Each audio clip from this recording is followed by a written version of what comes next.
حضرت ابو ہریرہ رضی اللہ تعالی عنہ سے مروی ہے کہ رسول اللہ صلی اللہ علیہ وآلہ وسلم نے فرمایا، خداوند تعالی فرماتا ہے، آدم کے بیٹے، میری عبادت کے لیے تو اپنے دل کو اچھی طرح مطمئن اور فارغ کر لے، میں تیرے دل میں غنا بھر دوں گا اور فقر و محتاجی کے سوراخوں کو بند کر دوں گا، اور اگر تو ایسا نہ کرے گا تو میں تیرے ہاتھوں کو مشاغل سے بھر دوں گا اور تیرے فقر و محتاجی کے سوراخوں کو کبھی بھی بند نہ کروں گا۔ اس حدیث شریف سے معلوم ہوا کہ دنیا میں چین، آرام اور سکون والی زندگی اسی وقت مل سکتی ہے جب بندہ اپنے اللہ کی عبادت کے لیے وقت کو فارغ کرے،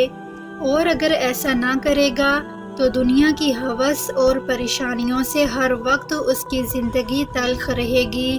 اور ملے گا اتنا ہی جتنا قسمت میں ہے۔ اللہ تعالی ہمیں اپنے دل کو اس کی عبادت کے لیے خالص کرنے کی توفیق عطا فرمائے اور ہمیں دنیا کی فکروں اور پریشانیوں سے دور کر کے دل کا سکون عطا کرے۔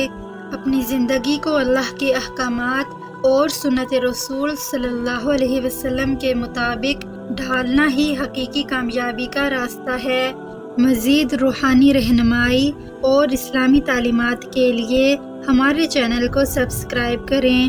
اور ویڈیو کو لائک اور شیئر کرنا نہ بھولیں۔